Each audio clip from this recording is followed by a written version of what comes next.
On October 14th, 2025, I received a letter from Thomas Avery, the man whose truck had been hit in this case. One sentence stayed with me. They still come early, and before his wife signs in, he straightens every folding chair in the waiting room. I read that line twice. That is the case I want to tell you about.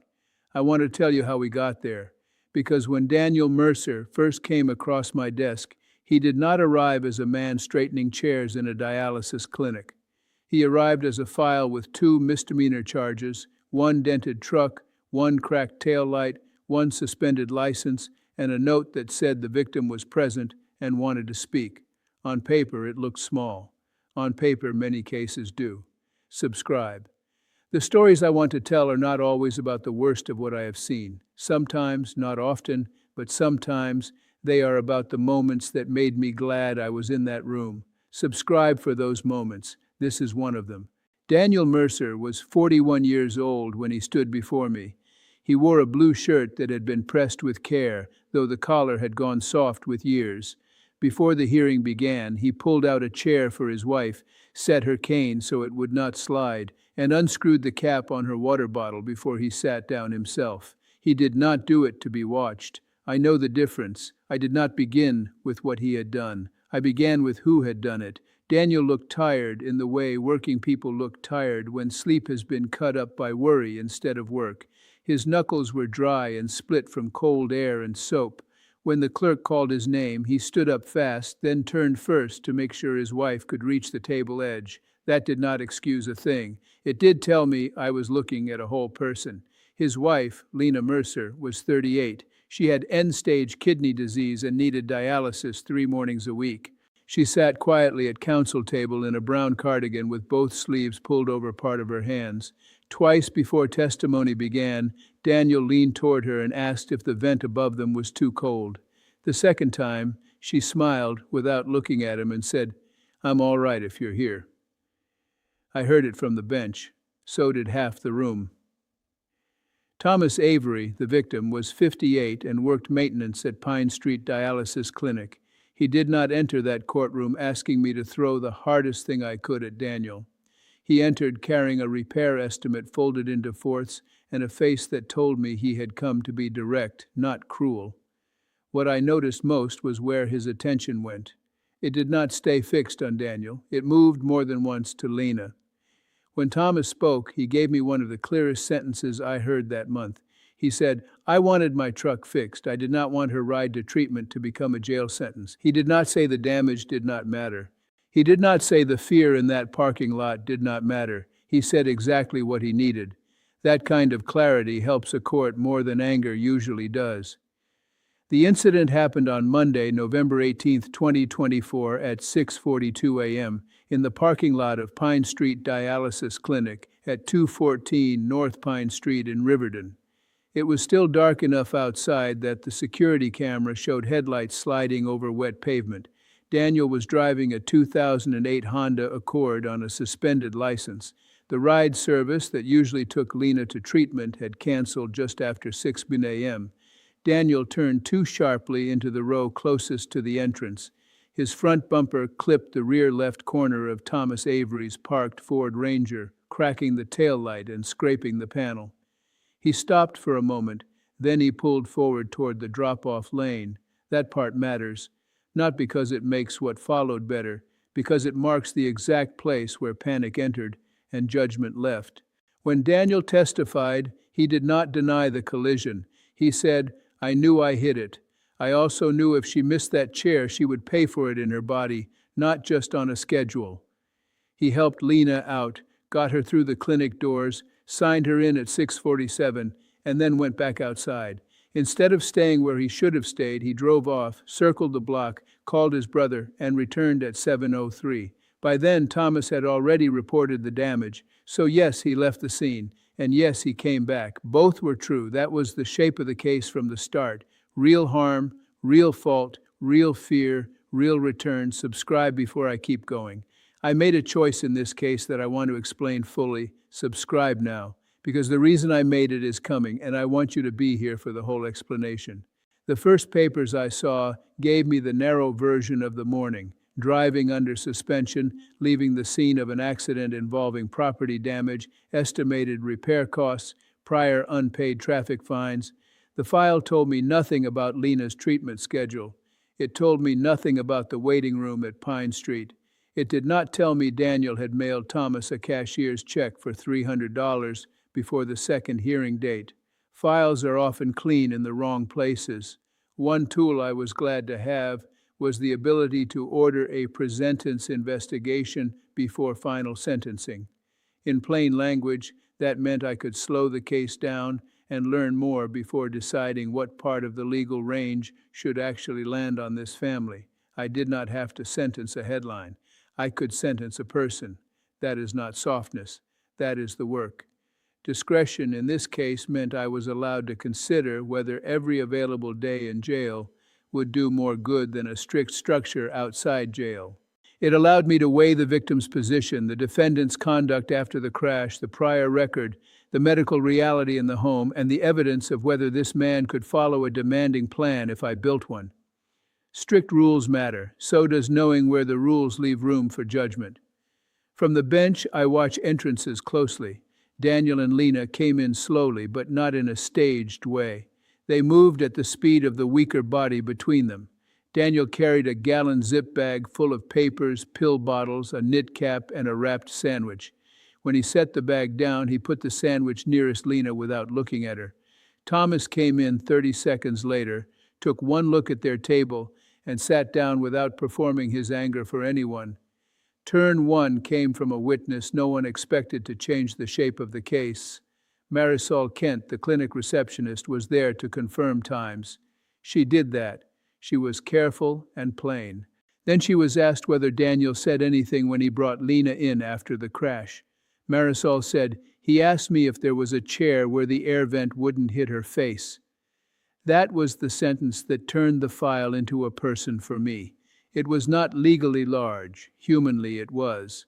A man trying only to escape blame does not usually stop in the middle of that kind of morning to think about cold air on his wife's skin. I did not let that sentence wash away the rest. I did what judges are supposed to do when something human appears in evidence. I tightened my thinking. I went back over the timeline. I asked harder questions about why he left instead of staying and whether coming back had been choice or fear catching up to him. The brother's phone record came in. The clinic sign-in sheet came in. So did Daniel's prior suspension record, and that record was not clean. He had ignored fines before. He had let paperwork harden into legal trouble more than once. That mattered. Mercy that ignores pattern is not careful. It is lazy. I was not interested in lazy. Subscribe before I continue. I have been building to something in this story, and it is not where you might think it is going. Subscribe and let me get there. Turn 2 arrived on paper. The defense submitted a packet from Pine Street Dialysis Clinic covering 9 months of Lena's treatment attendance. She had 148 scheduled appointments. Daniel had personally brought her to 143 of them. The sign-in initials matched, the times matched, a social worker's letter matched them both. It was not tender writing, it was record-keeping. That is why it mattered. Inside that same packet was a note from Andrea Feld, the clinic social worker. She wrote that Daniel often arrived before the doors opened, that he had fixed a loose wheel on a borrowed transport chair, and that on one winter morning he stayed behind to mop spilled coffee so an older patient would not fall. None of that erased the truck or the license or the foolish choice after the impact. It answered a different question. It answered what he did when another person needed him and fear was not driving the moment. When that packet was handed up, I looked at the room before I looked back down at the page. Lena put her hand over her mouth. Thomas stopped tapping his folded estimate against his knee.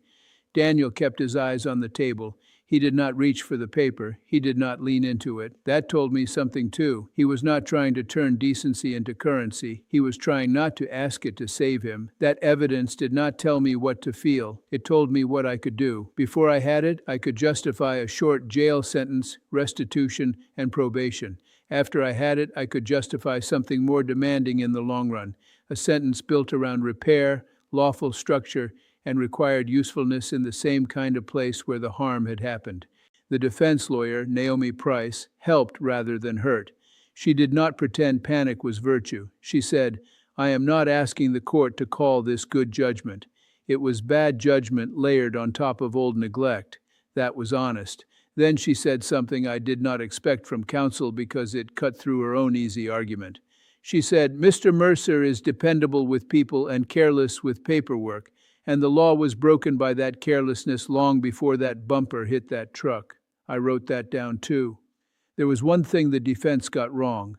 Naomi kept talking about the suspension as if it were almost clerical, almost technical. It was not. Ignored citations are choices that harden over time. Daniel had made those choices. He was not in front of me because the system had been unfair to paperwork. He was there because he had not handled what the law had already put in front of him. I did not lose sight of that. Then Daniel testified again, and he gave me the sentence that settled the last question in my mind. He said, "Mr. Avery did not dent his own truck. I did that. I made him stand in the cold and wonder who thought he could just leave. That was accountability without theater." Later, when asked what he would do if I placed him on probation, he said, "If you tell me where I'm supposed to be, I'll be there before the door opens." That was the moment I knew what I was going to do. I wrote it down, not because I needed to remember it, because I wanted to. Subscribe. Because if this case surprised me, and it did, more than once, I think what comes next will do the same for you. Subscribe and stay with it. There was a memory from my own life that returned to me then without asking permission. I was 19, standing outside St. Anne's Hospital with my mother and my older sister after one of my mother's radiation appointments. It was January. The air cut through wool sleeves. Before my mother got into the car, my sister folded her own scarf and tucked it between our mother's neck and the seatbelt so the edge would not rub her skin. She did it in one motion and said nothing. I had not thought about that in years. I did not bring it into the ruling as evidence. I could not, but I knew why it had come back. Care has a look to it when it is daily, tired, and unannounced. I had seen that look before. By the time we reached sentencing, the room had become very still. Daniel had both hands around the edge of the table. Lena rested one hand lightly over his wrist. Thomas had put the repair estimate back in his jacket. Nobody shuffled papers. Nobody coughed if they could help it. I had made this decision carefully. I had made it knowing that mercy, to mean anything, has to be precise. Vague mercy is just hope. Precise mercy is a plan. I had a plan. Subscribe. What I said from that bench was the hardest good thing I had done in a long time. Subscribe and hear it. I began with the plain part. I said his name. Then I said that what happened on November 18th was not close or ambiguous. He drove when he was not allowed to drive. He struck another man's vehicle. He left when he should have stayed. His wife's medical need explained the pressure of the morning. It did not erase the choices he made inside that pressure. I wanted everyone in that room to hear that first. Then I gave the sentence. I said, "I am ordering you to pay restitution in the amount of $1,846 directly to Thomas Avery, plus a fine of $250 to the Riverton Patient Transit Fund." I explained why. Thomas should not carry the cost of Daniel's panic, and if a family in this city is one broken ride away from legal trouble, then part of the answer should go toward rides. I said, "I am also ordering 120 hours of community service at Pine Street Dialysis Clinic and non-medical support work approved by probation in the clinic." I explained that too. The harm happened there. The evidence showed he already knew how to be useful there. I wanted the sentence to require him to become useful on purpose, not just when fear or love pushed him into motion. Then I said, "You will complete a license reinstatement program within 90 days, maintain lawful employment or approved job training, and attend 16 counseling sessions focused on stress, decision-making, and financial compliance."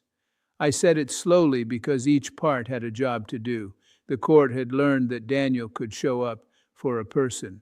What I needed him to learn was how to show up for deadlines, fees, forms, and all the smaller lawful duties that keep one hard morning from becoming a charge sheet. And there was one more thing. I said, "For the next 12 months, twice each month, you will volunteer for at least 2 hours at the Caregiver Support Supper at St. Luke's Community Hall, and your attendance will be documented." I chose that because this family had been trying to carry illness alone. Love had kept them moving. It had not given them enough other hands. I wanted him tied back into a room where care moved in more than one direction. I imposed 180 days on the lead count, suspended 170 of them, and left 10 days in place, with permission for those 10 days to be converted to monitored community work if probation reported full compliance at the 90-day review.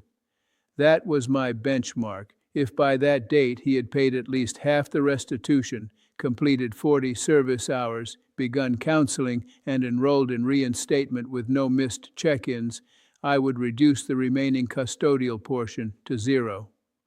That was my way of saying something I could not say from the bench more directly.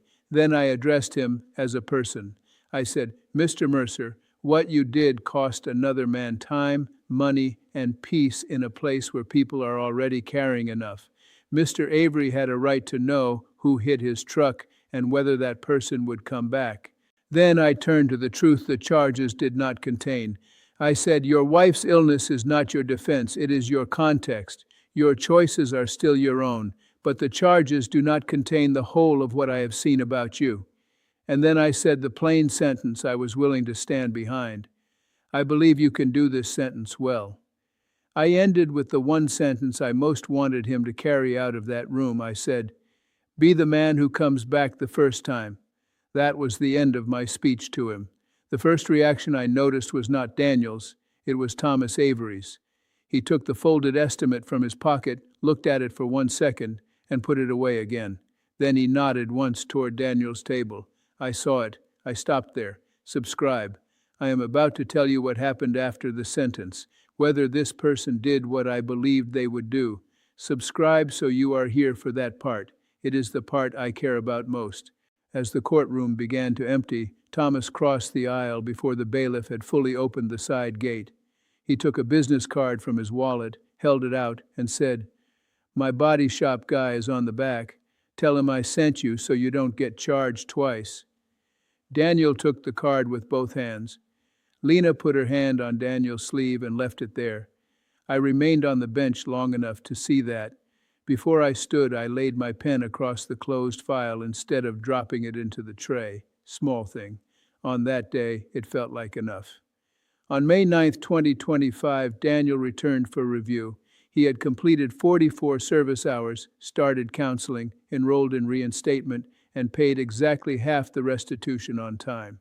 When I asked whether the clinic had concerns about his service placement, Thomas spoke from the back and said, "Judge, he finishes his hours and then he stays to wipe down the chairs." That was not the kind of sentence people prepare for court. That is one reason I trusted it. Then came the letter on October 14, 2025. Thomas wrote that Lena had shifted to a different treatment block and Daniel still arrived early. He wrote, "They still come early, and before his wife signs in, he straightens every folding chair in the waiting room." I did not frame that sentence as a triumph.